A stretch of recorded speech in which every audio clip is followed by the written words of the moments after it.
Assalamualaikum warahmatullahi wabarakatuh. Alhamdulillahirabbil alamin. Alhamdulillahilladzi hadana lihada wa ma kunna linahtadiya laula an hadanallah. Asyhadu an la ilaha illallah wahdahu la syarikalah. Lahul mulku wa lahul hamdu wa huwa ala kulli syai'in qadir. Wa asyhadu anna Muhammadan abduhu wa rasuluhu la nabiyya ba'dah. Alladzi la yantiqu 'anil hawa in huwa illa wahyun yuha. Allahumma salli wa sallim wa barik ala sayyidina Muhammadin wa ala alihi wa sahbihi ajma'in.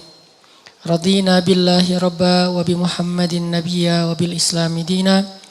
Rabbi syrah li sadri wa yassir li amri wa hlul 'uqdatan min lisani yafqahu qawli. Teman-teman yang dirahmati Allah Subhanahu wa taala, malam ini kita membahas tentang 4G yang kalau dalam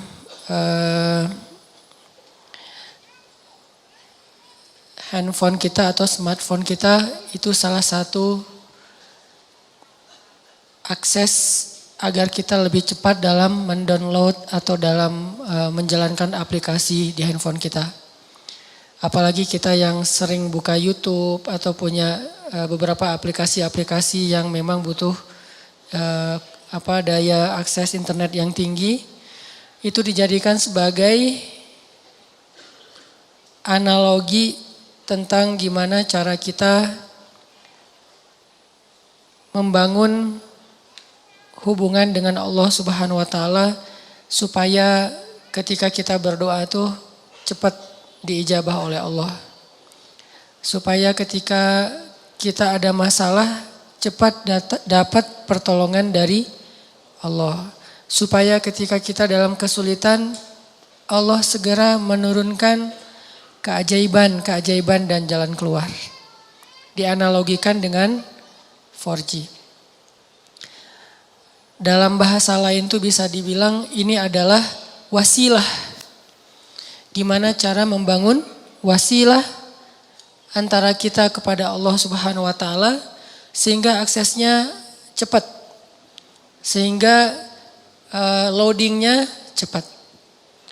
Makin berat masalah kita bukan semakin lambat loadingnya, harusnya semakin cepat. Karena ketika masalah kita berat kan kita butuh pertolongan lebih segera ya. Gak bisa ditunda. Nah, gimana cara membangun wasilah atau akses itu kepada Allah Subhanahu wa taala bahkan lebih daripada 4G. Sebelum itu saya pengen nyampein beberapa contoh kisah orang yang punya 4G ke Allah, yang punya wasilah yang bagus kepada Allah Subhanahu wa taala sehingga ketika mereka butuh Allah, Allah segera menurunkan pertolongan dan keajaiban dalam hidup mereka. Salah satunya adalah cerita Ibrahim bin Adham. Kita tahu Ibrahim bin Adham ini salah satu tokoh tasawuf yang dikenal di antara para ulama bukan dengan keilmuannya, bukan dengan hafalan hadis-hadisnya, bukan dengan fikihnya, tapi dengan kedekatannya kepada Allah dan diijabahnya doa dia. Ini Ibrahim bin Adham. Secara status Ibrahim bin Adham ini emang orang miskin, bahkan bisa dibilang fakir. Tapi secara realitas kalau kita baca kisah beliau gak pernah kekurangan. Beliau gak pernah kesulitan. Miskin hartanya, hampir dibilang gak punya aset, gak punya tabungan. Tapi pengen apa aja Allah kabulkan. Mirip dengan Uwais Al-Qarani di zaman tabi'in. Emang orang miskin dari desa Qaran Yaman. Tapi Uwais Al-Qarani ini selalu dimudahin sama Allah dalam setiap urusannya. Jadi kesimpulannya dari sini kita jadi tahu yang paling kita butuhin dalam hidup itu bukan berlimpah harta. Yang paling kita butuhin dalam hidup itu bukan banyaknya aset. Walaupun itu baik dan itu sesuatu yang perlu disyukuri, bukan dihindari. Dan kalau perlu kita perjuangkan. Tapi itu bukan yang paling kita butuhin dalam hidup. Bukan banyak teman, walaupun banyak teman itu justru kebaikan. Dan seorang muslim itu emang harus bermuamalah, harus terbuka, harus banyak teman, banyak sahabat, banyak pengikut kalau perlu. Tapi bukan itu nomor satunya. Karena kalau kita punya banyak harta, tapi Allah Subhanahu wa taala tidak memberikan kita kebaikan di dalamnya, maka harta itu tidak memberi manfaat apa-apa buat kita. Malah banyak banget orang yang dengan harta yang bertambah juga masalahnya. Bertambah harta, bertambah konflik keluarga. Bertambah harta, bertambah banyak musuhnya. Bertambah harta, bertambah banyak yang ilfil sama dia. Yang lebih parah lagi, bertambah harta, bertambah jauh dia dari Allah Subhanahu wa taala. Jadi ada dua kondisi nih. Ada orang yang minta harta karena dia salah paham, dia pikir kalau banyak harta itu hidupnya jadi mudah. Tapi biasanya kalau dia nggak hati-hati dengan bertambah harta, dia bertambah jauh dari Allah. Karena mulai lalai. Kalau tadi ketika hartanya sedikit, dia nggak bisa lalai, kenapa? Nggak ada fasilitas, nggak ada modal, mau lalai gimana? Mau jalan nggak punya modal, akhirnya di rumah aja. Mau entertain diri nggak punya modal, akhirnya entertain biasa-biasa aja di rumah. Paling minum teh di belakang sambil ngelihat anak-anak main, itu entertain dia karena nggak cukup modal. Tapi buat yang udah modalnya lebih kan nggak cukup entertainnya cuma minum teh kan. Buat orang yang punya harta lebih, masa kita malam mingguan cuma minum teh? Masa kita lagi liburan cuma di dalam kota aja gak kemana-mana? Kenapa? Karena dia ngerasa bisa ngelakuin yang lebih dari itu. Sehingga dengan tambah harta, kalau gak hati-hati malah tambah jauh dari Allah. Dia mengentertain dirinya, dia mulai melakukan hal-hal yang sia-sia. Dia mulai mengeluarkan hartanya di jalan-jalan yang bukan Allah ridhoi, sampai mulai judi segala macam kan. Karena ngerasa dia punya uang dan tidak masalah kalau rugi-rugi dikit lah, orang tabungan saya masih banyak. Mulailah dia ke Singapura, ke Hong Kong, ke tempat-tempat yang walaupun bukan ke kotanya yang kita permasalahin, ke beberapa spot atau tempatnya. Ini dia minta harta banyak nih. Ternyata harta itu tidak ngasih dia kenyamanan hidup. Belum lagi nanti dengan kehidupan lifestyle-nya yang udah berubah, rumah tangganya udah gak nyaman. Saya punya teman yang pernah ngerasain yang kayak gitu beberapa orang. Dan curhat. Alhamdulillahnya udah hijrah sekarang. Dia ngerasa, kenapa ya uang saya banyak, berlimpah, bisnis saya lancar, kok saya kayak jauh gitu dari anak. Hampir saya gak pernah duduk bareng dengan anak, gak pernah dengerin mereka curhat, gak pernah nemenin anak saya main. Bahkan nganterin sekolah atau jemput sekolah aja jarang. Saya pikir dengan memfasilitasi kebutuhan anak saya berarti saya udah sayang sama dia. Udah ada mobil pribadi khusus buat istri, buat anak, ada 3 anak masing-masing 1 mobil. Dengan alasan yang masih logis. Kalau 1 mobil bertiga nggak efektif karena sekolahnya jauh-jauh takut telat. Belum lagi nanti pulang sekolahnya beda waktu, kan nggak nyaman. Akhirnya dikasihlah 3 mobil dan itu logis sebetulnya. Dengan 3 driver. Bayar sekolah yang paling mahal. Kemudian di rumah masing-masing kamar tuh ada entertainnya dengan layar besar, layar datar, gede dan segala macam, ada game segala macam. Pokoknya kehidupannya tuh udah sangat terfasilitasi, tapi kok nggak happy. Mungkin mereka nggak ngeluh masalah kurang makan, nggak ngeluh masalah kurang biaya, tapi mengeluh kurang sentuhan dari orang tua. Dia ngerasain itu. Karena semakin dia sukses, jaringan dia semakin luas, terus kerjaan dia semakin banyak, deadline-nya makin banyak yang mengepres dia, bikin dia benar-benar dalam keadaan stres tinggi. Belum lagi nanti tuntutan entertainnya lebih besar karena teman-temannya berharap ke dia. Kayak misalnya kita ada duit, pasti teman kita pengen ditraktirin. Kalau kita nggak punya duit, nggak ada yang ngajak kita karena nggak bakalan ditraktirin. Jadi diem aja di rumah kan ya. Kalau misalnya dianggap kita sukses, kapan nih makan-makan, kan suka gitu tuh. Kita baru dapat job nih, atau baru diterima kerja, atau baru selesai bisnis. Kapan nih makan-makan? Dan itu hal yang sangat wajar, natural terjadi. Sehingga keluar rumah pagi, pulang sore, malam harus keluar lagi buat entertain tamu segala macam. Dia punya beberapa Ferrari. Kadang-kadang balapan lagi, malam minggu balapan. Gak bahagia. Sampai akhirnya dia banting setir, dia tinggalkan semua itu, bahkan dia suka main ke Alexis dulu tuh.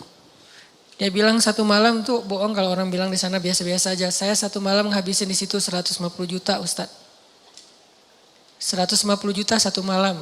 Ini kata dia ya, bukan kata saya. Dan saya mah Pengen. Pengen berdakwah, ya, curiga aja. Enggak lah, niatnya berdakwah, pulang nauzubillah gitu. Dia 150 juta semalam menghabiskan di sana dan dia tahu beberapa orang tamu-tamunya yang dibawa ke sana tuh. Jadi wajar kalau uang ratusan juta juga nggak cukup buat entertain aja udah sekian. Belum lagi yang istrinya yang tas Hermenya berapa sekali beli, sekali belanja. Belum lagi nanti biasanya kebutuhan mereka kan bertambah sesuai dengan kemampuan ya. Kayak misalnya tadinya kalau masih kemampuannya terbatas naiknya motor bebek yang ngisi bensinnya paling Pertalite. Dan itu juga berapa sih sebulan gitu kan. Kalau udah yang cc-nya 4.000 mobil, belum lagi motornya, dari pajaknya aja udah beda. Dari servisnya aja udah beda. Pasti drivernya beda harga driver mobil Avanza sama driver yang udah pakai mobil-mobil mewah tertentu. Pasti beda harganya. Berarti bertambah kebutuhan bulanannya nih. Belum lagi mereka kalau mau tadi entertain itu udah beda seleranya. Kalau misalnya duit udah banyak, udah gak mau lagi jalan-jalannya dalam negeri dong.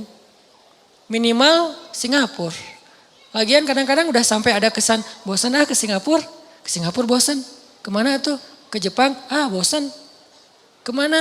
Ke Hong Kong, bosan juga. Jadi banyak kota, banyak negara udah bosan. Maunya entah ke kutub atau ke planet lain gitu. Saking banyaknya duit. Dan itu natural terjadi loh. Pasti kayak gitu. Gak usah jauh-jauh kita aja kadang ngerasain walaupun bukan masalah bab luar negeri ya. Kayak misalnya tadinya jajan di warung juga udah cukup. Ketika nambah uang harus di mall. Yang tadinya beli baju tuh cuman di pasar, Andir juga cukup. Sekarang harus ke PVJ, ke TSB. Kenapa beda? Karena kemampuannya udah bertambah. Jadi seleranya juga nambah. Rasa-rasanya pakai baju yang gak ada brand itu kayak malu gitu. Ketika kita udah punya kemampuan lebih, semuanya harus branded. Kehitung aja dari ujung kepala sampai ujung kakinya itu berapa juta. Satu ini aja udah, kadang sepatu di rumahnya itu sampai beberapa lusin. Ada yang udah sampai lupa, saya punya sepatu itu ya sampai kayak gitu. Artinya ini kalau Allah kasih harta doang, bukan harta doang ya. Karena kalau harta masih ada kalimat berkah, baik. Jadi jangan menjudge orang kaya, bukan. Kalau cuman harta doang, ini kondisinya kayak gitu. Satu lagi kondisinya, gak dikasih harta. Tapi Allah kasih sayang Allah. Allah kasih perhatian Allah. Allah bikin dia jadi preferred hamba. Jadi VIP. Dia mungkin gak punya harta. Tapi ketika dia butuh ada aja. Allah ngasih dia kebaikan sesuai dengan kebutuhan dia. Ya Allah, saya udah lama nih ngontrak pengen punya rumah sendiri. Tiba-tiba Allah mudahin rezekinya bisa beli. Udah gitu normal lagi rezekinya. Ya Allah, kayaknya saya butuh kendaraan biar lebih nyaman dalam beraktivitas. Biar lebih nyaman saya ngelakuin kegiatan-kegiatan sosial. Biar lebih nyaman saya berdakwah kalau dia seorang dai. Allah kasih harta, beli mobil sesuai dengan kebutuhan dia, akhirnya normal lagi. Jadi grafiknya itu sesuai kebutuhan. Bukan naik, dia nggak butuh dan itu bahaya. Dia grafik rezekinya naik, sementara nggak berbanding lurus dengan kebutuhan itu malah jadi bahaya. Akhirnya larinya kemana? Ke entertain. Kalau grafik rezekinya naik sesuai kebutuhan, itu akan istilahnya berkah, bermanfaat banget. Kayak misalnya tiba-tiba dia dikasih rezeki karena emang bentar lagi anaknya mau sakit. Sebelumnya Allah udah siapin. Tiba-tiba dapat beberapa usaha, proyek dan segala macam. Dapat untung anaknya sakit. Jangan langsung suuzan sama Allah. Kayaknya nggak bisa nih saya dapat uang sedikit langsung dikasih ujian. Bukan. Allah kasih rezeki itu karena Allah udah tahu anak kita mau sakit. Disiapin dulu. Jangan dibalik. Giliran saya ada rezeki sakit, inilah itulah segala macam. Kayak nggak bisa aja saya pegang duit. Bukan, kebalik. Kalau Allah nggak takdirkan anaknya sakit, mungkin nggak ada rezeki sebelumnya. Jadi Allah siapin dia biar dia nggak panik. Karena Allah tahu batas kuota iman dia tuh Allah tahu. Ada orang yang imannya dikasih ujian dulu baru dikasih pertolongan. Ada yang Allah imannya dikasih pertolongan dulu baru dikasih ujian. Kan beda-beda nih. Nah kita nggak tahu, kadang kita ngerasain disiapin dulu sama Allah baru dikasih ujian. Kadang-kadang juga dikasih ujian dulu baru dikasih pertolongan. Kadang-kadang nggak dikasih ujian aja ngeluh. Nah ini lebih parah lagi nih. Nah, kadang kondisinya kayak tadi, kita disiapin dulu sama Allah, dimudahin dulu urusan-urusan kita, dilancarkan dulu rezeki kita, baru dikasih ujian. Kenapa kok tetap dikasih ujian? Karena Allah pengen ngelihat kita masih believe gak sama Allah, masih keep the faith gak, masih berdoa gak kepada Allah walaupun rezeki kita udah cukup nih untuk ngatasin masalah kita. Akhirnya kita pakai rezeki itu dan Allah pengen nguji juga kira-kira kita berat gak nih dengan ujian itu ketika Allah sudah memberi kita rezeki. Dapat uang misalnya baru kemarin ada project gitu dapat 100 juta. Udah gitu terjadi musibah, anak sakit, habis setengahnya 50 juta. Kita ngeluh. Aduh, kalau saya nggak ada masalah pasti saya masih utuh nih 100 juta. Enggak, justru Allah Subhanahu Wa Taala ngasih kita bonus 50 juta. Gara-gara Allah pengen ngasih kita ujian. Kalau nggak ada ujian mungkin 50 juta, 100 juta sama sekali nggak ada, nol. Hanya kebutuhan harian kita doang. Kenapa nggak berbaik sangka kayak gitu kepada Allah? Sama kayak tadi, misalnya saya pernah mobil saya keserempet. Orangnya zalim. Marah duluan, dia curi start. Sebelum saya marah, dia marah dulu. Kebiasaan. Kalau kita kan sebelum orang marah, kita minta maaf duluan ya. Kita baik-baikan duluan, kita ketawa duluan biar nyaman nih ngomong komunikasinya. Dia enggak, dia marah duluan. Akhirnya karena dia marah duluan, dia kayak punya bargaining gitu. Akhirnya saya terpaksa bayar 1,5 juta. Gak lama seminggu kemudian saya dapat 15 juta dari sebuah usaha. Waktu itu saya masih punya beberapa usaha. 15 juta. Kadang you was wish, datang setan gak bisikin, kalau kemarin gak ada masalah udah utuh nih udah jadi 16 juta setengah kan. Ini gara-gara kemarin ada masalah jadi pas 15 juta gak ada tambahan. Enggak, kalau kemarin saya gak keluarin duit 1,5 juta, maka gak ada 15 juta. 15 juta itu reward Allah buat keikhlasan, kesabaran saya. Bukankah Allah mengganti kerugian hambanya dengan yang lebih baik? Jadi logika ke Allahnya kayak gitu. Sehingga ada hamba yang kalau kita lihat dia nggak punya aset yang berlebih. Ada sih cuman nggak banyak-banyak amat. Nggak punya tabungan yang kayak gimana gitu. Biasa aja tabungannya. Masih normal banget. Bahkan sedikit riskan. Ini gimana kalau anaknya sakit nggak ada duit. Kan ada Allah. Ini bukan kata-kata pasrah ya. Ini kata-kata tawakal. Beda pasrah sama tawakal. Pasrah nggak berikhtiar. Tawakal tetap ikhtiar. Tapi ikhtiar itu tangan. Hatinya bergantung kepada Allah. Jangan sampai hati bergantung ke tangan. Jadi kalau tangan gak megang duit, hati resah. Harusnya tangan mah megang duit, megang emas, megang perak, megang apa aja. Itu gak ngaruh ke hati orang, hatinya gantungnya ke Allah. Bukankah di antara arti ikhlas itu adalah tidak ada bedanya antara emas dengan batu? Di mata orang yang beriman tidak ada bedanya emas dengan batu. Sama di mata dia. Gak membuat dia lebih bahagia gara-gara dia pegang emas. Gak membuat dia berkeluh kesah gara-gara dia megang batu. Biasa aja. Dia manfaatkan emas, dia syukuri, dia sedekah, dia pakai untuk fasilitas dirinya. Dia berikan hak-hak orang yang ada di dalamnya. Kalau dia megang batu, ya sudah dia bersabar.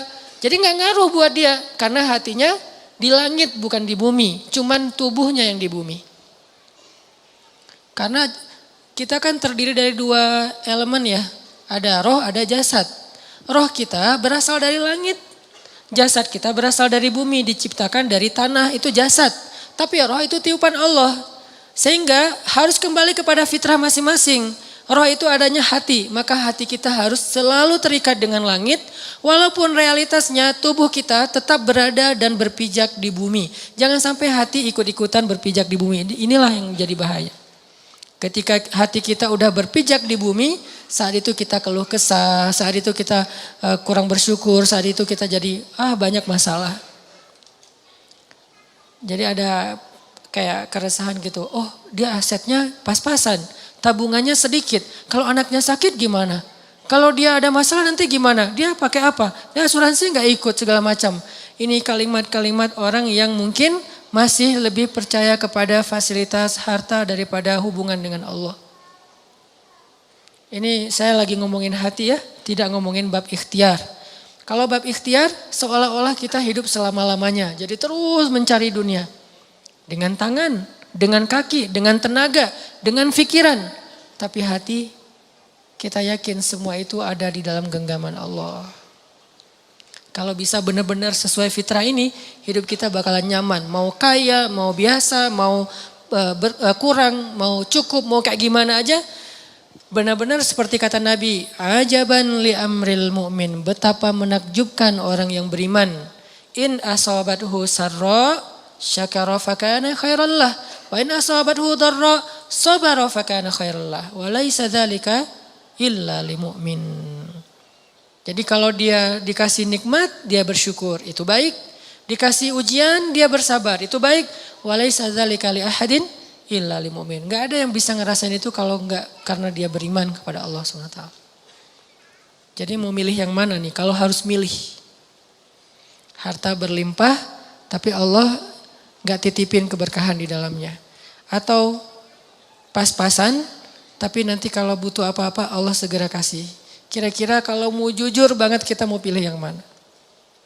Enggak ada yang ketiga. Cuman gitu doang nih. Karena kalau ada yang ketiga berarti kita nggak belajar iman.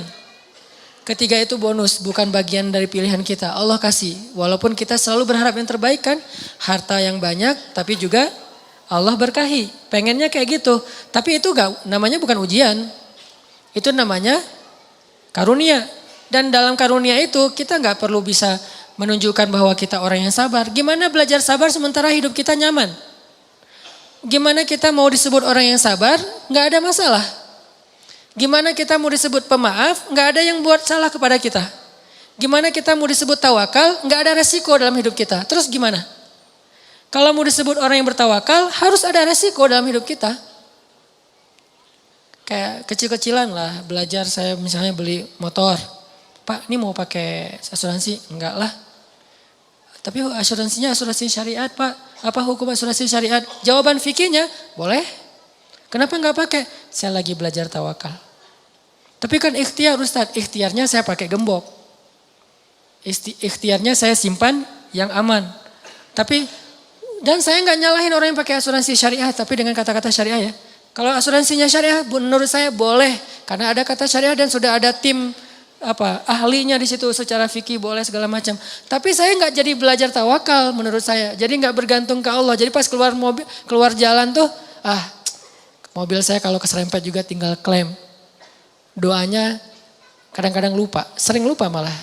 Tapi kalau nggak ada asuransi, aduh mobil baru nih, nggak ada asuransi. Bismillahirrahmanirrahim. Tawakkaltu 'ala Allah, la haula wala quwata illa billah. Subhanallazi sakharana. Ini untuk saya ya, ini bukan fatwa. Ini lebih ke semangat saya pribadi. Dan itu berasa banget. Dan ternyata benar, doa itu ajaib banget. Udah baca doa masih kecelakaan, kan diganti nanti seminggu kemudian. Kenapa kita harus suudzon sama Allah? Gak ada ruang buat suudzon kepada Allah. Gak ada ruang. Kalau kita mukmin, gak ada sia-sia kita baca doa. Udah baca doa masih kecelakaan. Enggak. Tetap aja ada alasan-alasan hikmah yang bikin kita tetap ridho dengan ketentuan Allah. Dan tetap melanjutkan kebaikan itu. Enggak jadi pundung. Saya gak mau doa lagi ternyata gak ngaruh. Mending saya pakai asuransi aja. Enggak. Kalau mau pakai asuransi silakan. Tapi doa jangan berkurang. Kalau gara-gara asuransi doa berkurang, tinggalkan asuransi. Tapi kalau dengan asuransi doa tidak berkurang, lanjutkan. Cuman kalau saya pribadi sampai saat ini belum dapat hidayah. Belum. Rumah, kendaraan, sekolah, kesehatan. Ya nanti kalau saya butuh, ya Allah saya lagi butuh nih, Allah kasih. Dan itu sering banget dibuktikan oleh Allah SWT. Sehingga saya kayak sering senyum ke langit. Masya Allah ya benar ya, Allah tuh kalau prasangka kita baik itu Allah juga baik ke kita. Jadi kayak tenang aja, butuh apa ya sekarang, ya udah ya Allah pengen kayak gini, Allah kasih. Dan ajaib banget caranya. Kenapa? Karena kita juga pengen caper-caperan ke Allah cara-cara iman yang ajaib. Begitu kita tunjukin, kita display, kita ngeposting iman-iman kita yang ajaib lewat kata-kata yang captionnya yang keren-keren. Hasbunallah wa ni'mal wakil, la haula wala quwata illa billah. Apalagi nanti postingan-postingannya activity kita emang benar-benar ajaib, ngambil resiko di jalan Allah. Wah, Allah bukan cuma nge-like, nge-repost ke teman-teman, ke makhluk-makhluknya gitu. Lihat nih hambaku. Sehingga Allah nolongin kita sambil ngepamerin kepada makhluknya biar mereka tahu betapa Allah itu maha pengasih lagi maha penyayang. Ini cara bangun akses ke Allah biar 4G. Bukan berarti saya udah 4G, ini lebih ke kayak sharing pengalaman kecil saya yang teman-teman pasti punya yang lebih dari itu. Dan saling watawasobil hak di sini watawasobis sob. Saling sharing biar kita makin yakin dan makin sabar. Jadi ternyata 4G kita itu dalam hidup bukan fasilitas hidup, 4G kita itu bukan kekuatan fisik, 4G kita itu bukan networking, 4G kita itu adalah hati. Jadi kalau ibarat hidup kita itu adalah perangkat smartphone, maka 4G-nya adalah iman hati. Makin kuat iman berarti makin 4G. Makin lemah iman berarti tidak 4G. Makin lemah lagi bahkan sinyalnya putus-putus. Dan di sini kita bisa tahu, makin kuat iman kita, makin mudah kita berkomunikasi dengan Allah Subhanahu wa taala. Kadang-kadang enggak pakai kata-kata, cuman sinyal dari hati doang sampai ke langit, langsung Allah turunkan solusi. Kenapa? Karena 4G iman. Jadi 4G dalam bahasa kita di sini adalah 4G iman, akses iman kita, hati kita kepada Allah Subhanahu wa taala. Selanjutnya sekarang kita pause sebentar dengan azan Isya, tapi nanti sholatnya kita takhirkan biar leluasa buat teman-teman yang ada di luar masjid. Silakan.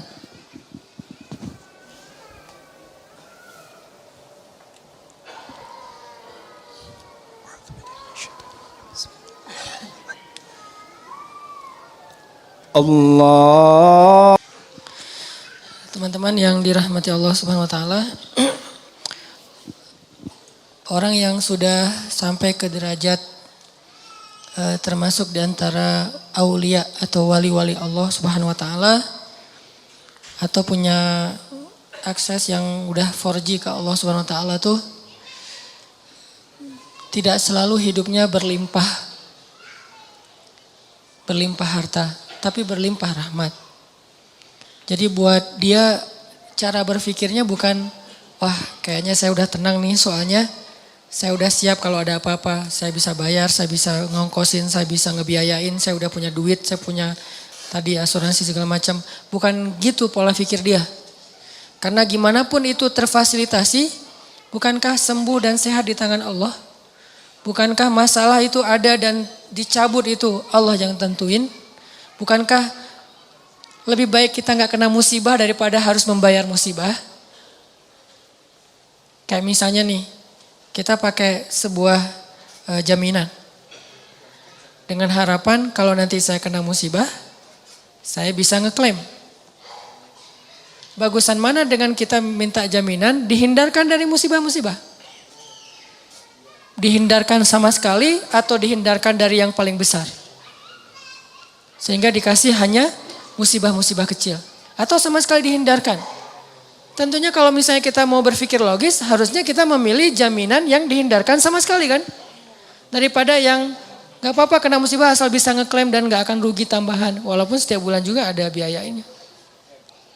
Ini cara berpikir yang selama ini mungkin harus kita bangun kembali nih. Kita rekonstruksi lagi pola pikir tentang iman.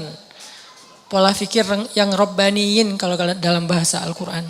Arti robbaniyin tuh karena berlandaskan iman, bukan hanya berlandaskan logika matematika kita. Kayak misalnya sedekah. Kata Nabi enggak ketemu sedekah dengan musibah di hari yang sama. Berarti kan dihindarkan kan? Terus sholat subuh. Siapa yang sholat subuh berjamaah berarti dia berada di dalam fahuwa fi zimmatillah, berada dalam jaminan Allah. Berarti kan dijamin sama Allah nih. Kalau gitu nggak perlu pakai lagi ini. Boleh, nggak apa-apa pakai jaminan-jaminan dari manusia, lembaga-lembaga kayak gitu, kayak asuransi syariah. Boleh, nggak apa-apa. Cuman jangan sampai hati kita terlibat di situ. Itu kan ikhtiar ya. Bagian dari ikhtiar walaupun tidak harus, tapi bagian dari ikhtiar silakan aja. Cuman jangan terlibat hati. Bagian ikhtiar kan bagian fisik, bagian jasad, bagian tubuh. Tangan dan kaki, bukan hati. Hati kita tuh harus jaminannya ke Allah. Nggak boleh kita merasa tenang hanya gara-gara ada kartu asuransi, nggak boleh merasa tenang. Baru tenang ada kartu asuransi tapi tadi subuh sholat subuh. Tenang tuh. Baru tenang dengan asuransi tadi juga udah sedekah pagi-pagi. Baru tenang. Nah kalau iman kayak gini udah ada di hati kita, nih insya Allah nih udah 4G nih. Tapi kalau tenang gara-gara asuransi, subuh juga gak masalah, sedekah juga gak masalah, belum lagi yang lain-lainnya nih, silaturahim, membantu orang lain. Oh berarti kita gak 4G sebetulnya, bahaya tuh hidup kayak gitu tuh. Kalau ternyata, tapi saya udah mempraktekkan ini sekian tahun Ustaz dan gak ada masalah, istidraj. Sanastadrijuhum min haitsu la ya'lamun. La ya'lamun, justru mereka gak ngira, justru mereka gak nyangka. Kalau udah nyangka namanya bukan istidraj.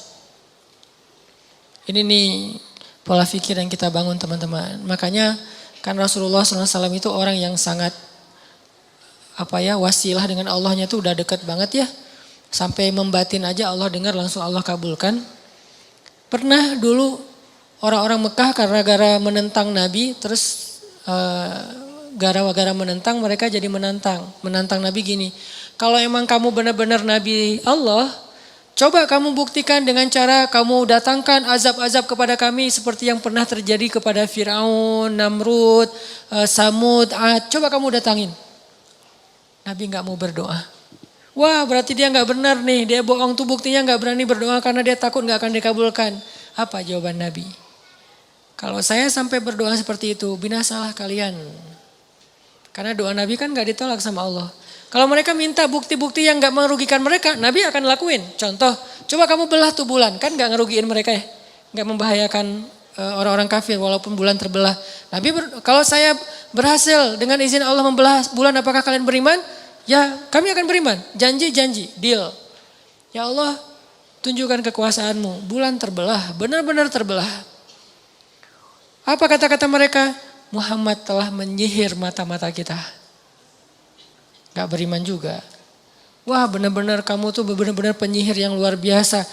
Banyak penyihir yang menunjukkan hal-hal yang gak logis. Tapi ini di atas mereka. Kamu tuh benar-benar lebih dahsyat dari para penyihir. Jadi penyihir nomor 1 lah. Kata Nabi, kalau kalian masih tetap tidak percaya, coba kita tunggu orang lain yang tidak terlibat di sini, yaitu para musafir. Yang datang dari luar kota, nanti kita tanya besok pagi kalau mereka datang, apakah semalam kalian melihat bulan terbelah? Ya sudah, kalau mereka bilang terbelah berarti benar bahwa bulan itu terbelah dan kami beriman. Ya udah kita buktiin, tunggu besok. Pagi-pagi datang musafir, tanya langsung ngumpul tuh di depan Ka'bah. Apakah semalam kalian melihat kejanggalan di langit? Ya, apa? Bulan terbelah. Benar ya Muhammad, bukan hanya bisa menyihir mata kita, mata orang lain yang gak hadir juga disihir. Gak beriman. Sampai Allah mengatakan, kalaupun engkau datangkan 1000 ayat-ayat Allah, bukti-bukti kebesaran Allah, mereka tetap tidak beriman. Jadi kalau Nabi dimintain ngedoain hal-hal yang buruk untuk mereka, Nabi nggak mau mengedoakan. Kenapa? Nabi kasihan sama mereka. Karena Nabi itu doanya nggak ditolak sama Allah. Bayangin kalau Nabi bilang, ya Allah bikin Abu Jahal stroke. Stroke itu waktu itu juga. Tiba-tiba Abu Jahal. Kan ada ayatnya di surat Al-Alaq, ayat-ayat terakhir kan. Kami cabut ubun-ubunnya. Kalau Allah udah cabut ubun-ubunnya kan otomatis stroke tuh. Itu bahasa stroke versi surat Al-Alaq loh. Arti cabut ubun-ubunnya kan tiba-tiba darahnya itu jadi pecah pembuluh darahnya di kepala kan. Itu kan mencabut ubun-ubun tuh, pecah pembuluh darahnya di. Bayangin kalau Abu Jahal pecah pembuluh darahnya di kepala, terus bagaimana cara mendawahin dia? Karena Nabi itu memanfaatkan doa yang diijabah bukan untuk ngenyakitin orang, untuk memberi kebaikan buat orang itu. Kan Nabi punya kesempatan nih ngedoain dan doa Nabi diijabah banget. Nabi punya 2 pilihan, mendoakan yang buruk atau mendoakan yang baik. Nabi memilih yang baik, itulah akhlak Nabi. Kalau kita ditempatkan di situ, kan doa orang yang terzalimi itu diijabah. Ya udah doain aja. Itu kan berarti kita nggak neladanin Nabi sebetulnya. Ini kalimat ini harus dipahami lebih dalam ya, karena sering salah persepsi di Indonesia. Kita selalu ngelihat dari angle negatif. Doa orang yang terzalimi itu nggak akan ditolak oleh Allah. Kalimat ini adalah kalimat nasihat untuk orang yang zalim, bukan orang yang terzalimi. Pahami konteks hadis. Jadi orang dibacakan ayat-ayat ini, hadis-hadis ini untuk kalau dia mau menzalimi orang lain atau sudah menzalimi orang lain supaya dia menghentikan kezalimannya. Kayak kita ngomongin ini ke Bashar Assad, presiden Rusia ini agak-agak mirip, bingung nyebutnya. Presiden Suriah, kita ngomong wahai Bashar Assad, kalau kamu zalim kepada rakyatmu, kamu membunuh anak-anak kecil, kamu menghentikan bantuan ke Gota, doa mereka itu nggak akan ditolak oleh Allah. Ngomongnya ke siapa? Ke Bashar Assad. Sama kayak kita dizalimin teman kita. Ngomongnya ke yang zalim. Jangan sampai kita datang ke teman kita yang lagi terzalimi. Doa orang yang terzalimi itu diijabah loh. Itu namanya kita manas-manasin orang untuk mendoakan yang buruk. Harusnya kita ngomong kayak gitu tuh ke orang yang zalim supaya dia menghentikan kezalimannya, takut dengan doa orang yang mazlum. Kita malah angle-nya kebalik. Giliran kita terzalimi, mumpung nih doa gua diijabah sama Allah. Ya Allah, hancurkanlah dia sehancur-hancurnya ya Allah. Hati-hati ya, doa juga ada porsinya. Karena doa itu seperti kisos. Kalau kita mendoakan orang lain lebih dari hak kita, maka kelebihan itu akan balik lagi kepada kita. Dia naik mobil atau motor, terus ngejipratin air ke kita. Ya Allah, jauhkanlah dia dari jodohnya. Apa hubungannya jodoh dengan air? Harusnya hak kita cuman ya Allah mudah-mudahan nanti ada orang yang jipratin air ke dia. Cuma sebatas itu kan? Kan al jaza min jinsil amal. Balasan sesuai dengan jenis amal. Artinya ya kisosnya segitu doang. Jangan sampai ke urusan jodoh lah, sakit lah apa. Ini jadi kayak lebay gitu kan ya. Norak banget sih. Itu doa yang norak namanya tuh. Dan kelebihan dari porsi itu akan balik lagi kepada yang ngedoain kan bahaya. Nanti kita malah nggak nikah-nikah gara-gara pernah terzolimi. Udah terzolimi nggak nikah pula kan rugi. Jadi itu bukan hadis buat orang yang terzolimi teman-teman. Itu hadis untuk orang yang ngezolimin. Sama kayak Nabi kalau misalnya baca hadis tentang istausu bin nisa'i khairan. Perlakukanlah perempuan itu secara baik. Itu bukan hadis untuk cewek. Itu hadis buat cowok. Jadi yang ngucapin hadis itu harus melihat dulu siapa di depannya.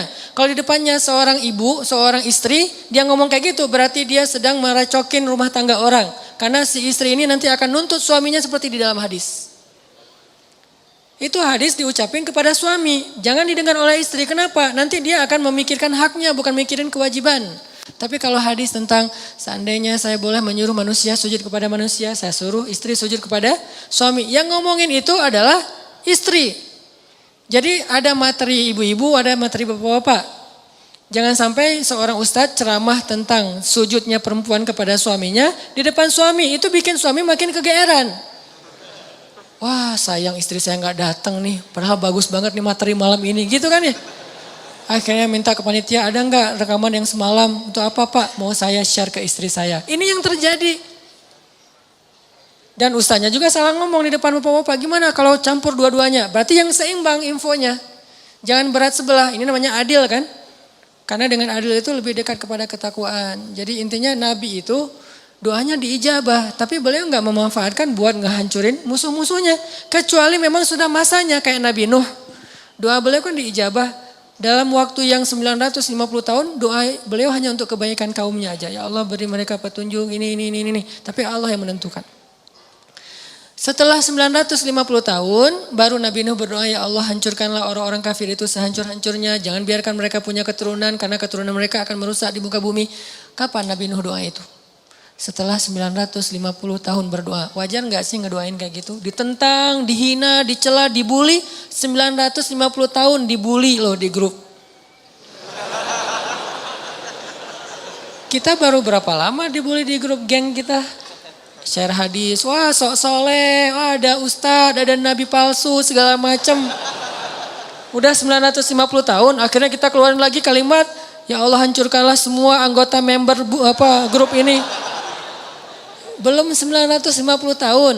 Jadi manfaatkanlah kesempatan kita kalau lagi dizolimi untuk ngedoain yang baik-baik.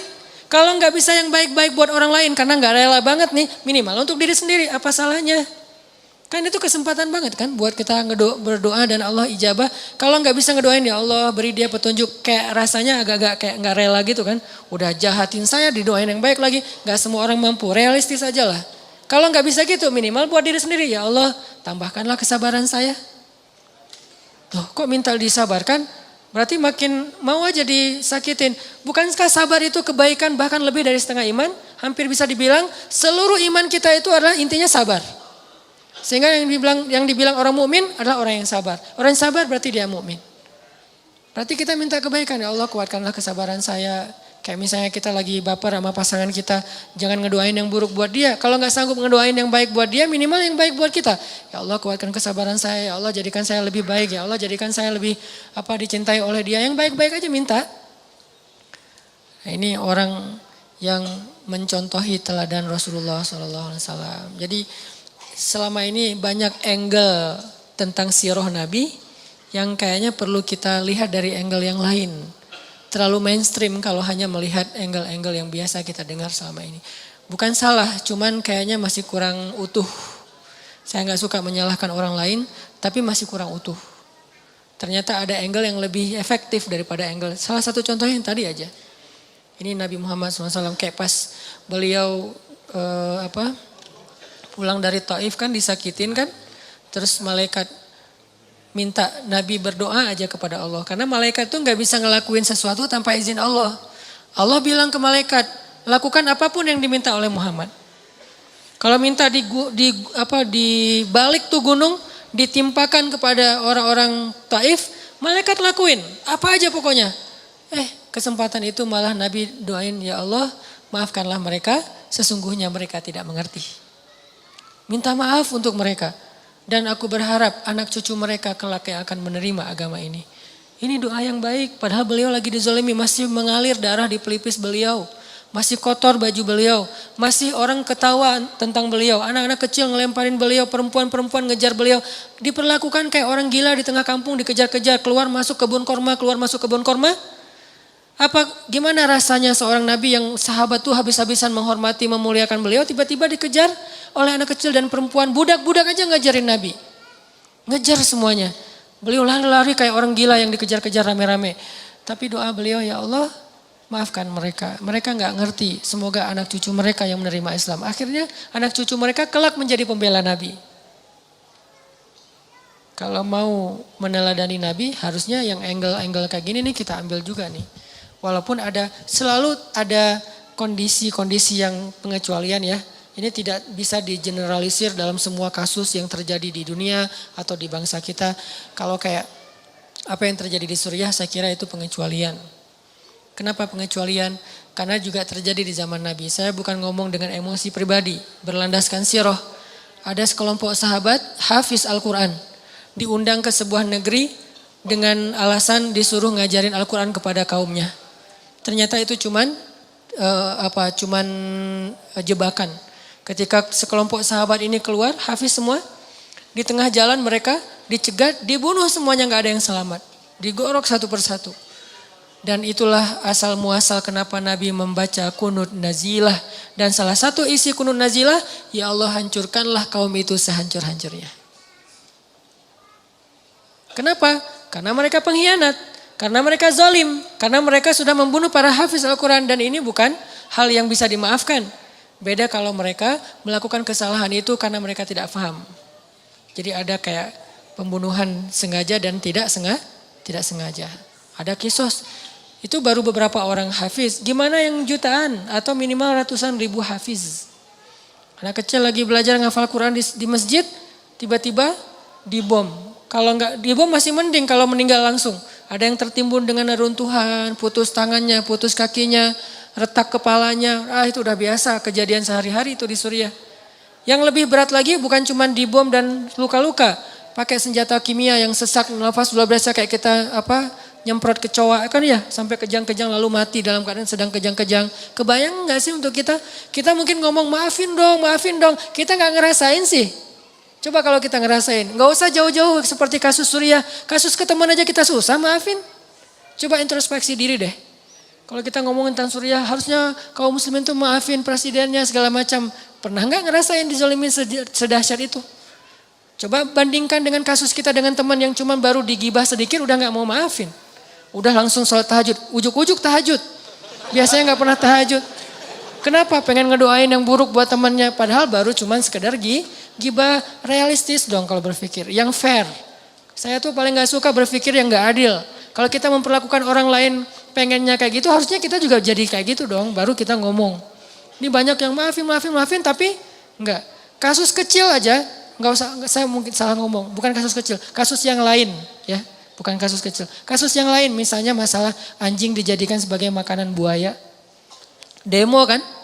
Saya respect dengan demonya. Tapi pertanyaan saya, di mana ketika Suriah? Demo enggak? Apakah mereka juga protes? Enggak usah demo, mungkin protes lewat sosmed. Sama seperti apa? Kalau kita mau porsinya sama, mungkin masih sama dengan anjing nih. Kalau porsinya sama harusnya lebih kan? Dan baru berapa ekor anjing yang digituin. Mungkin di Solo ada orang bikin kayak warung yang makanannya anjing, terus kayak beberapa kasus yang kucing yang digantung tuh gara-gara makan ikan di rumahnya terus digantung, dipukul-pukulin, protes semuanya. Benar, harus protes. Karena hewan itu tidak berdosa, kenapa digituin? Nabi aja mengatakan masuk neraka gara-gara membiarkan kucing mati kelaparan kan? Tapi kan bukan hanya hadis kucing, di dalam hadis-hadis Nabi ada 300.000 hadis. Kalau kucing aja masuk neraka gimana manusia coba? Kan itu analogi sederhananya. Kalau kucing aja dosanya besar banget, anjing aja ngasih minum bisa masuk surga, gimana ngasih minum orang yang terzolimi di Gota, di Aleppo, di Suriah, Palestina, Rohingya. Gimana rasanya, gimana pahalanya coba. Jadi ini baru fair. Saya nggak memprotes sama sekali tentang demo anjing, demo kucing segala macam. Itu keren. Tapi jangan gitu-gitu doang, harus yang fair. Kalau ini aja demo, yang itu lebih dong. Kalau ini aja pakai hashtag, yang itu juga harusnya hashtagnya sampai di scroll hashtag semua tuh isinya. Aleppo hashtag, Gota hashtag, Al-Quds hashtag, Gaza hashtag, Rohingya hashtag, Somalia hashtag, Yaman hashtag, Irak hashtag. Termasuk juga nanti ada Paris, New York, di mana-mana. Kita samalah memperlakukan manusia. Ini bukan masalah agama, ini masalah kemanusiaan. Fair. Tapi yang terjadi kayaknya kurang fair, nggak tahu ada masalah apa di dalam hati kita. Fi qulubihim marad. Semoga Allah menyembuhkan penyakit hati kita. Kenapa kalau udah mengatakan asyhadu alla ilaha illallah wa asyhadu anna muhammadar rasulullah perlakuannya jadi beda? Padahal kita nggak pernah nyinggung agama, tapi kenapa gara-gara mentang-mentang muslim jadi beda perlakuannya? Terus siapa yang mempertimbangkan urusan agama di sini sebetulnya? Kita selalu bilang kemanusiaan. Mereka nggak mau membantu hanya gara-gara asyhadu alla ilaha illallah. Terus yang ngomongin agama siapa? Kita atau mereka? Dan kita mah nggak membedakan. Yang ngomongin asyhadu alla ilaha illallah kita bantu, yang nggak ngomongin asyhadu alla ilaha illallah asal terzolimi kita juga ikut simpatik dan membantu semampu kita. Kalau nggak membantu pun minimal kita menyatakan sikap kasihan dengan ikut prihatin dengan kondisi di Amerika beberapa saat yang lalu atau bahkan di Israel ketika ada badai. Ini fair, Islam itu fair banget, adil. Karena salah satu ciri khas dari Islam itu adil. Balik lagi ke tema kita, teman-teman, intinya adalah akses kita ke Allah itu adanya di hati. Ibrahim Adham tadi lagi musafir sama muridnya, terus nggak makan seharian, lapar. Mungkin udah 2 hari nggak makan, lapar banget pokoknya. Dan buat orang seperti Ibrahim bin Adham, lapar itu bukan Allah nggak baik sama beliau. Karena kebaikan dalam persepsi mereka udah bukan dunia lagi. Udah benar-benar hikmah. Muridnya yang ngeluh, bukan Ibrahimnya yang ngeluh. Muridnya ngeluh, guru lapar ya gimana ya, kita belum makan, nggak ada bekal apa-apa. Akhirnya kamu punya kertas, punya pulpen, punya sini, ditulis sama Ibrahim. Bismillahirrahmanirrahim, Rabbi syair. Tulisannya syair tapi doa. Jadi berdoa dengan syair, lembut bahasa-bahasanya. Rabbi, engkau maha pengasih, engkau apa segala macam. Muji-muji Allah. Ujung-ujungnya engkau tidak membiarkan hambamu yang lapar kecuali engkau memberi makan. Jadi kayak kalau kita bikin 1 menit video di Instagram, cuman 2 detik doanya. 58 detik muji-muji Allah. Ini smoothnya doa Ibrahim bin Adham. Kalau kita kan 58 detik doa cuma 2 detik doang yang muji ya. Bismillah, alhamdulillah, ya Allah, panjang gitu kan ya. Kalau Ibrahim bin Adham gak gitu. Bismillah, alhamdulillah, alhamdulillah, sampai 58 detik, cuma 2 detik terakhir, ya Allah saya lapar. Cuman gitu doang. Dan itu pun diantara pujian-pujian. Persis kayak doanya Nabi Ayub. Rabbi, massaniyad-durru wa anta arhamur rahimin. Langsung habis minta, enggak minta pun cuma bilang, ya Allah saya sakit. Tapi enggak apa-apa, engkau maha pengasih tetap, saya enggak akan mengeluh. Gitu coba bahasa doanya. Kan ini keren banget doanya. Bukan, ya Allah saya sakit, engkau ngelihat enggak sih saya sakit udah sekian lama, ya Allah apa maunya engkau ya Allah. Saya udah turutin semua maumu, saya udah tahajud, ngeluh ini namanya bukan doa, komplain, demo. Sedangkan Nabi Ayub, ya Allah saya sakit. Tapi enggak, engkau tetap maha pengasih lagi, maha penyayang. Malah pengasih, paling pengasih lagi tuh. Muji ditutup. Jadi kayak enggak enak mau ngomong saya sakit, langsung ditutup dengan kalimat pujian. Itu Ayub. Sehingga Allah ngedengerin doa Ayub, langsung Allah mengatakan, ni'mal abd. Itu hambaku yang keren banget kata Allah. Ni'ma itu keren. Ni'ma itu baik banget. Langsung Allah sembuhkan saat itu juga. Kenapa? Bagus cara komunikasinya dengan Allah. Selain yakin, bahasanya juga enak ke Allah. Allah itu kan maha mulia, elegan banget. Jadi jangan sampai kita komunikasi sama Allah itu bahasa-bahasa yang di jalan. Harusnya kita komunikasi dengan Allah itu dengan bahasa elegan. Karena kita lagi berhadapan dengan zat yang maha elegan. Maha mulia, maha bijaksana, maha santun. Coba lihat bahasa Al-Quran kan santun banget. Sama kayak bahasa Nabi kan, Nabi orangnya santun banget. Kalau ngomong tuh muter dulu, padahal maksudnya ini. Kenapa? Gak tega mau ngomong langsung. Mikir panjang. Sama kayak yang saya bilang kemarin, Nabi mimpi ngelihat surga, terus di dalamnya ada istana yang indah. Gak sengaja di sebelahnya ngelihat cewek lagi main ayunan. Nabi gak bilang itu istri siapa, gak bagus nih nanya istri orang. Tapi Nabi nanya itu rumah siapa, otomatis itu istri yang pemilik rumah. Kan keren bahasanya. Itu rumah siapa Jibril? Rumahnya Umar. Astagfirullah, langsung balik arah. Gak sengaja ngelihat istrinya Umar. Ngomong ke Umar, aku lihat rumah kamu di surga. Oh gitu ya Rasulullah, terus gimana? Ya udah gitu aja kata Nabi. Gak mau dijelasin, khawatir Umar jadi cemburu. Nabi kok ngelihat istri saya sih kan jadi gitu ya, gak enak ya. Dia aja Nabi, ya Rasulullah jelasin gimana suasana rumah saya, pekarangan kayak gimana gitu. Terus kata Nabi, enggak usah lah Umar udah cukup segitu aja, berbahagialah. Ya Rasulullah ngejar terus akhirnya, maaf ya gak sengaja istri kamu lagi ayun-ayunan saya ngelihat. Tapi gak sengaja loh Umar. Ya Rasulullah, Umar tersenyum. Bagaimana mungkin saya cemburu kepada engkau ya Rasul. Baru Nabi lega gitu. Kan lembut banget cara Nabi bertutur. Allah aja nyuruh Nabi Musa dan Harun ngomong ke Firaun itu, wa qula lahu qaulan layyinan. Ucapkanlah untuk Firaun itu kalimat yang lembut wahai Musa dan Harun. Karena Allah tahu banget lah hamba yang satu ini Musa ini kalau ngomong, wah orasi Musa teh. Beda dengan Harun diplomasi kan. Kalau Musa itu orasi, orator banget. Wahai Firaun, harusnya gitu. Tapi enggak, wahai Firaun. Gara-gara apa? Baca deh secara emosi ayat di surat Toha dan Al-Qasas. Makanya saya suka tafsir fi Zilalil Quran. Nanti teman-teman bisa cari di toko buku. Tafsirnya Syekh Said Qutb yang ditulis dalam penjara tuh. Karena itu tafsir yang paling emosional. Dia kayak ngelibatin emosi hamba yang beriman dalam memahami sejarah adegan-adegan kayak gitu. Sehingga kita kebayang gitu kejadiannya. Kalau nggak ada emosinya kan kayak flat ya. Kayak kita baca adegan biasa aja. Ternyata kalau kita baca dari angle emosional kita terlibat dalam ayat Al-Quran. Itu benar-benar Nabi Musa itu berbicara lembut dengan Firaun. Firaun ngomong, Nabi Musa diam. Nggak dibantah sama Nabi Musa. Nanti pas Firaun udah selesai ngomong baru Nabi Musa ngomong. Nggak ada bantah-bantahan, potong pembicaraan, apa segala macam, pura-pura teleponnya, disconnect akhirnya diputus. Maaf ya tadi keputus, padahal emang sengaja diputus. Nggak ada Nabi Musa kayak gitu. Didengerin, udah selesai ngomong, dijelasin lagi. Dan jujur, siapa yang ngomong gini wahai Musa? Allah, kata Musa. Kamu tahu ini enggak? Enggak tahu, Allah yang tahu. Saya tanya dulu ke Allah, jujur enggak sok tahu. Ini bahasa-bahasa yang lembut. Kita ke Allah juga gitu. Nabi Zakaria. Zikru rahmati rabbika abadahu Zakaria. Iznada rabbahu nidaan khafiyya. Nidaan khafiyya. Suara yang lirih. Ngomong sama Allah itu lembut. Qala rabbi inni wahanal azmu minni washta'ala ar-ra'su shayba wa lam akun bidu'aika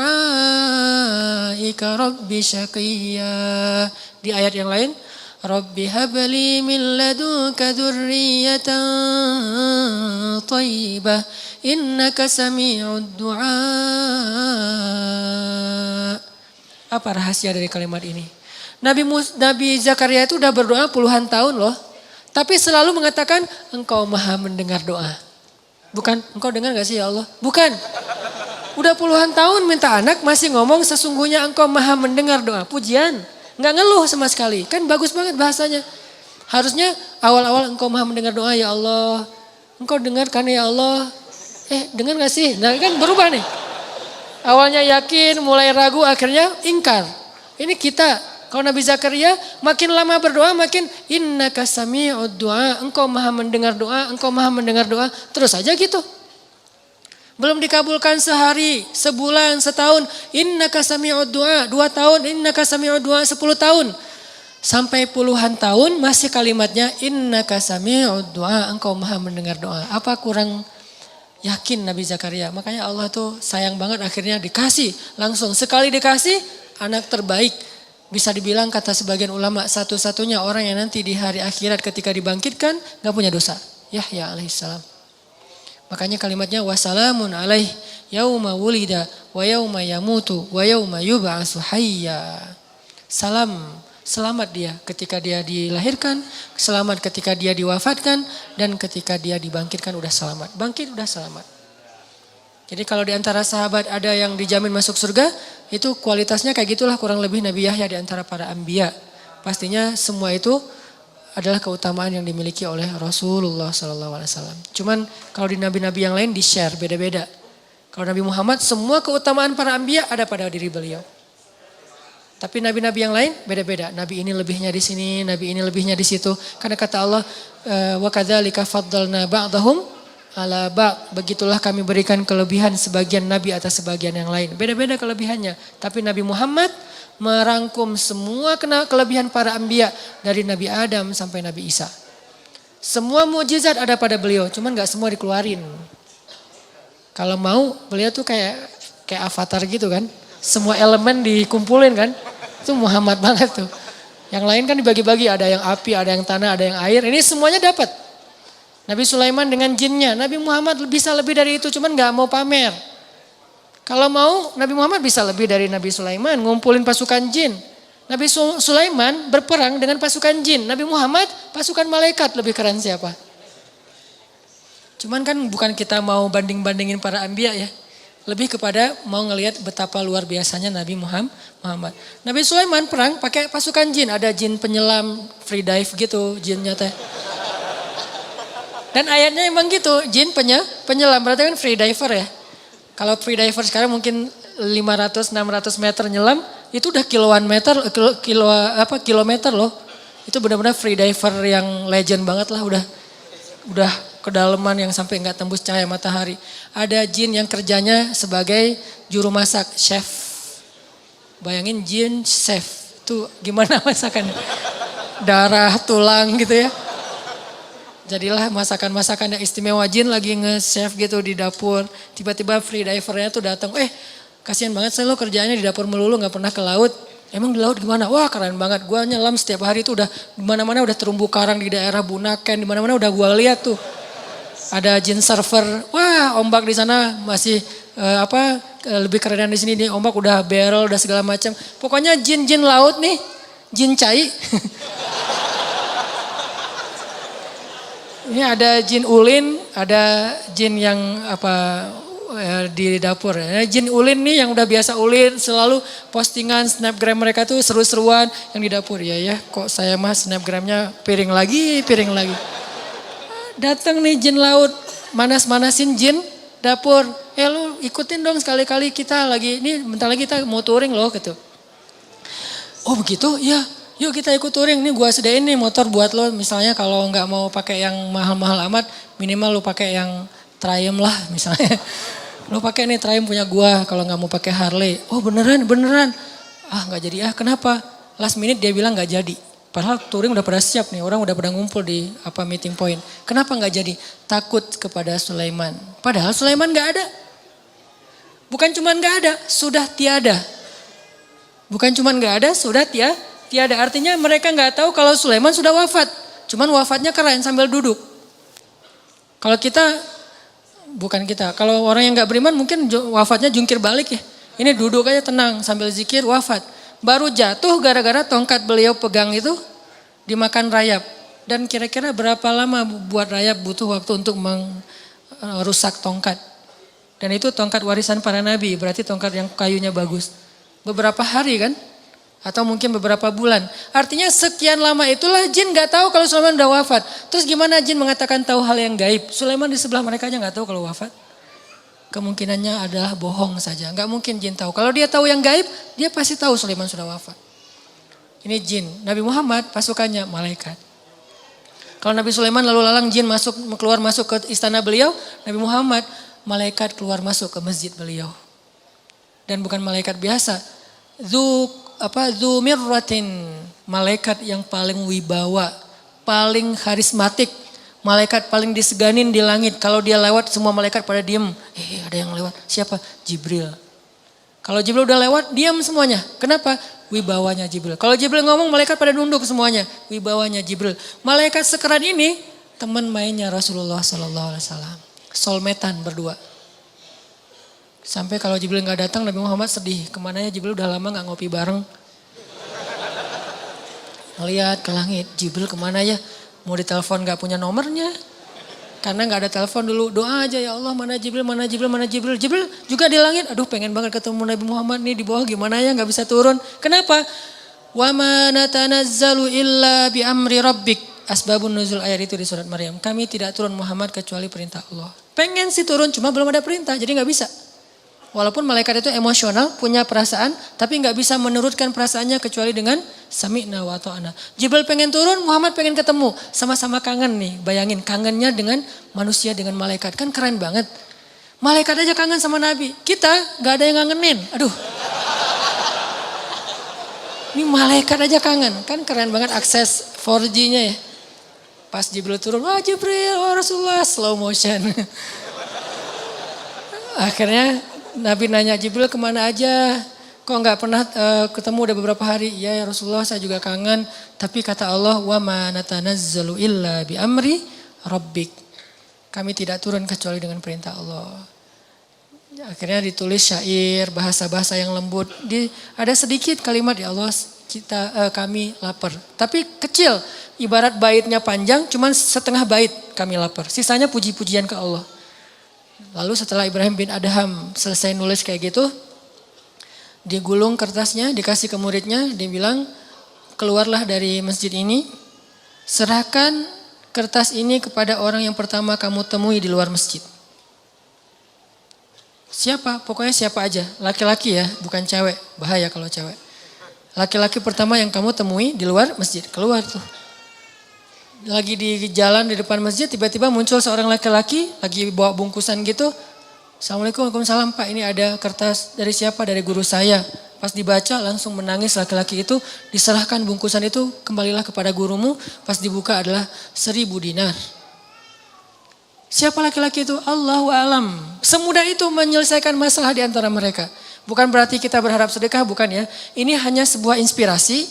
Semudah itulah memberi rezeki kepada hamba yang Allah ridhoi. Jadi kalau kita punya 4G ke Allah itu sebetulnya cuma butuh gini doang. Ya Allah. Gitu doang masalahnya. Kadang-kadang gak pakai iya, Allah doang. Allah, beres. Kadang-kadang gak pakai Allah, cuman ahad. Belum jelas kan? Cuman satu. Tapi bukan dalam masa kampanye ya. Satu, itu langsung Allah beri pertolongan. Kan Bilal itu gak ngomong, ya Allah tolonglah saya lagi disiksa nih. Allah lihat nih bekas-bekas siksaan. Gak ada. Cuman satu kata pendek loh. Kalau kita kan doanya tuh udah buka baju dan tunjukin, ya Allah nih lihat nih saya lukanya banyak nih apa segala macam. Pokoknya udah lebay banget lah kalau kita berdoa ya. Sahabat doanya gak lebay, lembut. Ahadun ahad, ahadun ahad. Langsung saat itu juga ditolong sama Allah. Mana Ustadz ditolong, kan berbulan-bulan Bilal disiksa. Emangnya pertolongannya itu hanya dengan dibeli oleh Abu Bakar dan dimerdekakan? Salah paham lagi nih. Pertolongan pertama Allah kalau hambanya lagi UGD, bukan dibikin langsung sembuh, tapi dikuatkan hatinya dengan kesabaran. Itulah pertolongan pertama. Bilal ketika disiksa, Allah gak langsung nolong Bilal dengan cara dibeli sama Abu Bakar di hari yang sama. Hari ini disiksa, hari ini dibeli, hari ini dibebasin. Itu gak keren ceritanya. Gak ada kelihatan kesan Bilal sabar, terus gak jadi cerita yang melegenda kan. Kalau cuman hari itu disiksa, hari itu dibeli, hari itu dibebasin, gak akan melegenda nama Bilal. Dia melegenda karena lama disiksa. Karena hampir orang itu nggak yakin Bilal akan bertahan. Dan ketika Bilal disiksa, hari itu juga Allah mengutus Jibril dan Allah menyuruh Jibril untuk menguatkan hati Bilal. Kayak disupport banget Bilal semua. Jadi ibarat Bilal didorong, Jibril yang nahan di belakang. Jadi badan Bilal itu nggak perlu pakai tenaga. Pasrah aja. Kayak kita lagi tawaf puncak, tawaf ifadah tuh di Ka'bah. Kalau lagi tawaf ifadah, kita tawaf tuh gak perlu melangkah. Berdiri aja, muter sendiri.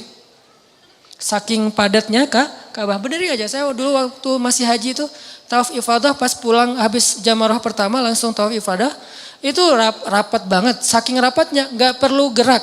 Begini aja, tidur juga nggak masalah. Tidur tiba-tiba udah 21 putaran, 3 kali tawaf gitu ya. Oh berapa ini udah putarannya, ngeliat jam udah 2 jam ternyata. Tidur aja itu muter, saking luar biasanya. Gitulah Allah membackup Bilal ketika disakiti oleh Umayyah bin Khalaf, hatinya langsung ditahan oleh Allah supaya dia bersabar. Sehingga ketika Umayyah bin Khalaf menyiksa Bilal, Umayyah itu pengen pamer. Makanya dia live streaming. Ada yang nge-shoot live streaming di YouTube, di Instagram, di FB, di mana-mana pokoknya live streaming. Mengundang TV-TV lokal dan nasional pokoknya. Setiap jadwal Bilal disiksa itu semua TV itu siaran langsung. Beberapa tayangan yang lain, film, Hollywood, bola, Piala Dunia, sepi penonton. Ratingnya yang ini paling tinggi. Benar-benar siksaan Bilal itu ratingnya paling tinggi. Yang nonton pada komen. Ada yang komen gini, kasihan ya gitu. Terus yang lain komen juga, siapa? Maksudnya kasihan ke siapa nih? Ke Bilal atau ke Umayyah? Yang ketiga membahas Umayyah, bukan Bilal. Kenapa malah kasihan kepada Umayyah? Karena yang terlihat tersiksa justru Umayyah, bukan Bilal. Jadi Bilal disiksa, tetapi yang kelihatan wajah tersiksa justru Umayyah. Capek nyiksa Bilal. Bilal biasa-biasa aja. Ahadun ahad, ahadun ahad. Umayyah, aduh kok gini ya? Capek banget sih nyiksa dia. Jadi orang justru kasihan kepada Umayyah, bukan kepada Bilal. Kenapa bisa kayak gitu? Karena Allah menolong Bilal dengan ahadun ahad. Dan Allah tidak menolong Bilal dengan ujuk-ujuk langsung datang Abu Bakar. Enggak, dengan dikuatkan hatinya. Setelah sekian lama dikuatkan hatinya, akhirnya pertolongan kedua pun datang. Setelah pertolongan hati baru pertolongan dengan solusi konkret. Yaitu Abu Bakar datang dan membebaskan Bilal. Jadi ini aksesnya Bilal ke Allah cepat banget. Sampai Nabi senyum dan mengatakan, ya Bilal, baru aja semalam aku dengar langkah-langkah kaki kamu di dalam surga. Langkah kakinya terdengar di surga, orangnya masih di dunia. Coba Masya Allah ya, kita udah meninggal aja belum jelas langkah kakinya di surga nih. Ini Bilal masih hidup di dunia, masih main-main, masih nongkrong, masih ngopi. Kakinya udah di surga, kayak gimana tuh? Luar biasa, artinya Allah itu ngasih keistimewaan yang luar biasa buat Bilal. Buat Khabab bin As, buat Sumayyah, istrinya Yasir. Sumayyah itu maaf ditusuk dari kemaluannya sampai ke belakang dan meninggal di tempat. Apakah Allah tidak menolong Sumayyah? Justru itu pertolongan Allah buat Sumayyah. Walaupun kezaliman untuk Abu Jahal. Itu pertolongan Allah untuk Masyiatah dan bayi-bayinya. Walaupun kezaliman buat Fir'aun. Jadi teman-teman, akses 4G kita ke Allah itu dimulai dengan iman. Kemudian dengan caption yang indah. Kita kalau posting captionnya lama mikir ya. Udah lama akhirnya tanya-tanya. Bikin sendiri captionnya. Captionnya terserah kalian deh gitu. Akhirnya dari komen kita caption. Tipe lagi kan. Lihat gimana kita sering mentipe caption kita. Dalam semenit udah berganti caption berkali-kali. Caption ke makhluk aja kita mikir. Masa caption ke Allah kita gak mikir? Bikin puisi-puisi doa. Ustadz, masa doa pakai puisi sendiri gak dari Nabi? Dari Nabi juga, dari ayat juga, dari sahabat juga, dari diri sendiri juga. Karena kan ada doa-doa yang kita butuhin gak ada di zaman Nabi. Ujian nasional ada gak? Anak Nabi kan gak ada yang sekolah dan ujian nasional. Sehingga gimana? Ujian nasional, wah bid'ah nih doanya. Soalnya Nabi gak pernah baca doa ini. Gak kayak gitu cara memahami bid'ah. Gak usah terpancing dengan pemikiran orang yang mungkin belum utuh membaca hadis. Karena doa itu ibadah mutlak. Jadi bikin caption doa yang indah. Itu nomor 2 biar 4G, biar enak kita dengan Allah. Hasbunallah wa ni'mal wakil ada di Al-Quran. La haula wa la quwata illa billah ada Al-Quran. Itu kalimat-kalimat caption yang keren-keren loh. Kalau perlu itu jadi hashtag doa kita. Panjang captionnya, ujung-ujungnya hashtagnya la haula, hasbunallah, apalagi innalillah gitu-gitu kan. Itu kan caption hashtag-hashtag yang udah sering dipakai ya. Sehingga nanti kalau mau ngelihat doa-doa kita itu tinggal buka hashtagnya kan kebaca tuh. Dan makin sering kita pakai hashtag itu makin di like. Lebih banyak likersnya di antara para malaikat. Terakhir satu kisah tentang hashtag la haula wa la quwata illa billah. Ada seorang sahabat miskin datang ke Nabi ngadu. Dia bilang, ya Rasulullah, anak saya ditawan oleh musuh. Dan mereka meminta tebusan. Kalau saya nggak membayar tebusan 100 dinar, 100 dinar itu kurang lebih sekitar 300 juta atau mungkin lebih. Kalau saya nggak menebus anak saya 100 dinar, malam ini juga mereka akan membunuh anak saya. Deadline-nya besok pagi, malam ini saya harus bawa tebusan itu. Saya nggak punya harta ya Rasul, saya udah minjam-minjam ke tetangga, nggak ada yang sanggup. Sedikit-sedikit belum sampai 100 dinar, ya Rasulullah gimana? Rasulullah juga lagi bokeh, nggak punya duit. Sahabat-sahabat banyak yang di luar kota, jadi nggak ada yang bisa dimintain tolong. Akhirnya ketika itu Nabi bilang kepada dia, dawamkan la haula wala quwata illa billah malam ini juga. Oh gitu ya Rasulullah, ya siap-siap, assalamualaikum, langsung pulang. Keren kan imannya? Berarti kan 4G imannya udah mantap nih, bukan ya Rasulullah itu kan baru kata-kata belum duit. Ya saya la haula juga, tapi kan butuh duit juga ya Rasulullah, kan kita harus ikhtiar segala macam. Itu mal iman logis, sehingga dikasihlah pertolongan yang logis. Iman terlalu ilmiah dikasih pertolongan yang ilmiah. Ini iman ajaib dikasih pertolongan ajaib. La haula disuruh. Nabi juga tahu nggak mungkin Nabi ngasih la haula kalau Nabi punya duit. Pasti dikasih duit sama la haula. Ini karena nggak punya apa-apa. Dan apa yang dikatakan Nabi itu pasti benar. Nggak mungkin Nabi bohong. Jadi iman kepada Nabi itu udah kuat banget. Sami'na wa ata'na. Nabi bilang perbanyak zikir la haula. Siap ya Rasulullah pulang. Sampai di rumah istrinya udah nunggu dengan cemas. Gimana Pak? Gimana Pak? Orang miskin manggilnya bukan Pak. Gimana Bah? Gimana ya gitu. Udah dapat belum duit? Belum Mah. Terus gimana? Tadi udah ketemu Rasul. Terus gimana apa kata Nabi? Disuruh dawamin zikir la haula. Oh ya udah yuk kita wudhu. Dawaminlah sepanjang malam mereka berdua la haula wala quwata illa billah. Iman.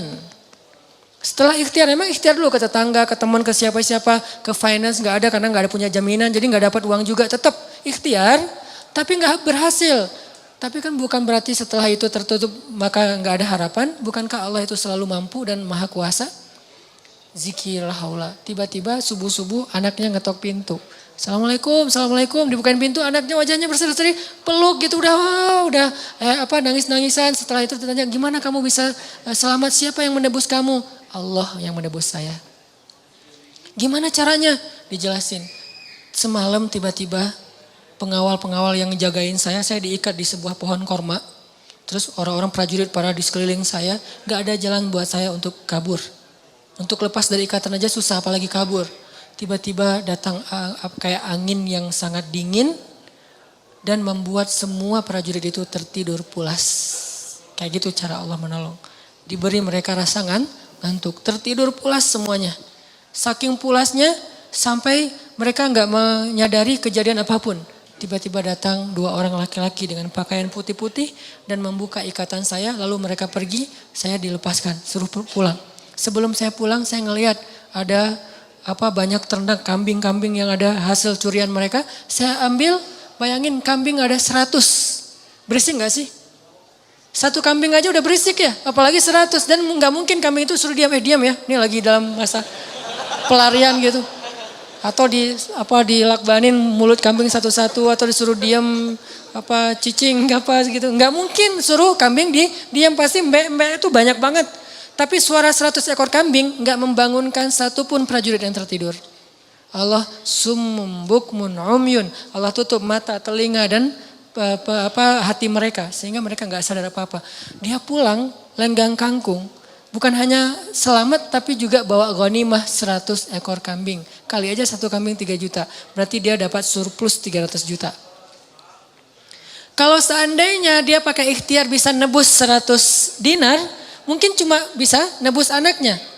Tapi tidak dapat 100 ekor kambing. Tapi karena dia imannya ke Allah ajaib, la haula, pulang bukan cuma orangnya, tapi bawa tiba-tiba setelah anaknya pulang mereka jadi orang kaya raya. Masya Allah, la haula wala quwata illa billah. Jadi jangan remehin hashtag agama tuh. La haula hasbiyallah innalillah dan kayak gitu-gitu. Doa sebelum kita berangkat. Caption yang indah, hashtag yang udah populer diajarkan Nabi dan para sahabat, pakai, insya Allah kita punya 4G ke Allah Subhanahu Wa Taala. 2 ya, iman yang mantap sama caption yang baik. Mudah-mudahan Allah Subhanahu Wa Taala mengijabah banyak doa dan harapan-harapan kita, membimbing hati kita dalam keislaman kita, dalam hijrah kita, dalam taubat kita, dan semoga Allah Subhanahu Wa Taala setiap saat menambah pemahaman kita tentang agama dengan majelis ilmu. Semoga dengan kita hadir dalam majelis ilmu ini bukan hanya bertambah wawasan, tapi bertambah mulia akhlaknya, bertambah pula imannya. Karena majelis ilmu pada hakikatnya adalah tajdidul iman, recharge iman kita, refresh iman kita. Jadi kalau dengan hadir majelis ilmu nggak bertambah iman, kayaknya sia-sia. Harus bertambah iman. Kalau tambah wawasan doang belum sempurna. Karena tidak mungkin orang yang beriman, orang yang berilmu disebut berilmu kalau tidak bertambah iman. Karena innama yakhsyallaha min ibadihil ulama. Orang berilmu itu orang yang beriman kepada Allah, yang takut kepada Allah. Barakallahu li wa lakum. Allahumma ighfir lana dzunubana wa liwalidayna warhamhuma kama rabbayana shighara. Allahumma a'inna ala dzikrika wa syukrika wa husni ibadatik. Allahumma inna nas'aluka ridhaka wal jannah wa na'udzubika min sakhatika wan nar. Allahumma habbib ilaina al-iman wa zayyinhu fi qulubina wa karrih ilaina al-kufra wal fusuqa wal 'usyan waj'alna minar rasyidin. Allahumma rabban nas adhibil ba's ishfi anta syafi la shifaan illa shifaa'uk. Ishfi shifaan la yughadiru saqaman. Rabbana atina min ladunka rahmah wa hayyi' lana min amrina rasyada waj'al lana min kulli dhiqin makhraja wa min kulli hammin faraja wa min kulli usri yusra. Allahumma ansuril islam wal muslimin. Allahumma ansur ikhwanana al muslimina fi Ghutah. Allahumma ansur ikhwanana al muslimina fi Suriah. Allahumma ansur ikhwanana al muslimina fi Palestin. Allahumma ansur ikhwanana al-muslimina fi Yaman. Allahumma ansur ikhwanana al-muslimina fil Iraq. Allahumma ansur ikhwanana al-muslimina fi Rohingya. Rabbana hab lana min azwajina wa dhurriyyatina qurrata a'yun waj'alna lil muttaqina imama. Rabbana atina fid dunya hasanah wa fil akhirati hasanah wa qina azabannar. Teman-teman yang dirahmati Allah, sekali lagi saya tetap mengumumkan bahwa pintu donasi kita belum ditutup, kesempatan donasi masih terbuka, insyaallah sampai pertengahan April, karena saya berangkat ke kamp pengungsi Suriahnya pekan terakhir di bulan April. Jadi siapa yang masih mau berinfak fisabilillah untuk saudara-saudara kita di Ghouta, di Suriah secara umum, silakan nanti langsung kepada panitia atau dalam waktu dekat kita akan posting di Instagram saya dan Pemuda Hijrah nomor rekening yang akan kita gunain untuk mengumpulkan dana. Sekarang lagi disiapin dan insya Allah ini akan saya bawa sendiri, disalurkan sendiri dan kita sekaligus saya mau survei. Kita akan bikin program kemanusiaan secara reguler di unregistered camp yang ada di perbatasan Suriah Turki. Alhamdulillah ada lahan beberapa hektar di sana, nanti akan dibangun semacam apartemen, kemudian kita dari anak-anak muda Bandung secara khusus akan mengisi beberapa program buat anak-anak muda yang jadi korban perang yang ada di kamp pengungsi yang banyak yatim piatu. Mungkin selain program tahfiz Al-Quran, kalau itu nggak perlu kita bikin karena mereka juga banyak hafiz ya. Jadi kita nggak bikin program tahfiz, lebih ke entertain supaya bisa itu juga kebutuhan mereka ya. Karena ketika kita datang ke sana bawa permen, lollipop gitu aja, itu anak-anak udah senang. Kata teman-teman aktivis di sana, bawa lollipop satu koper tuh, anak-anak yang selama ini kerjanya cuma ngafal Quran, itu cara mereka ngobatin kangen mereka ke ibu ayah mereka yang udah syahid, ngafal Quran. Tapi mereka juga butuh fasilitas bermain, butuh teman bermain. Nah, kayaknya bagian kita di situ aja tuh. Kan dakwah kita mah banyak main, banyak manfaat. Jadi mainnya nanti insya Allah saya juga akan bawa beberapa papan skate, akan disumbangkan ke anak-anak pengungsi. Bukan meracuni mereka ya, insya Allah bikin mereka happy aja. Tetap saya yakin mereka punya agenda utama yaitu belajar Islam. Cuman jangan lupa bahwa entertain itu juga bagian dari sunnah Nabi dan dibutuhkan secara psikologi oleh kita semua. Mudah-mudahan bagian itu bisa diisi oleh anak muda Bandung. Siapa tahu dengan kita nyumbang kita kayak nge-DP-in ke Allah serius pengen ke sana. Suatu saat nanti teman-teman dari berbagai macam komunitas kita kayak bikin kerjasama, kolaborasi, program entertain anak-anak Suriah di camp. Tahun 2019 atau 2020 kita bisa ada perwakilan masing-masing, kita berangkat bareng nih. Anak muda Bandung, anak komunitas, anak main, anak musik, anak-anak industri kreatif berangkat ke Suriah. bikin gebrakan yang tidak dilakukan oleh negara-negara Arab. Karena menurut saya sih kalau dari sisi kreatif dan entertain, Bandung itu bisa jadi leader di dunia. Kita udah jadi leader, bukan hanya bisa, kita udah jadi leader di dunia dalam industri kreatif, apalagi dengan youth movement, kan kota Bandung kota youth movement ya. Nah ini kita lakukan bareng-bareng nanti. Jadi kita ke sana bukan mau perang, bukan mau angkat senjata. Teman-teman pasti nggak percaya saya bakalan angkat senjata ya. Angkat istri aja ngos-ngosan apalagi ngangkat senjata. Kita insya Allah bakalan mengisi program-program lebih kepada kemanusiaan dari angle youth, anak muda. Jadi saya tetap motivasi, yuk kita bareng-bareng siapin dari sekarang. Siapa tahu 2019, 2020 benar-benar Bandung anak mudanya sampai ke Suriah, sampai ke Palestina untuk membantu kemanusiaan dari kreativitas kita di Bandung insya Allah. Saya yakin banget itu gampang dilakukan oleh kita. Barakallah, assalamualaikum warahmatullahi wabarakatuh.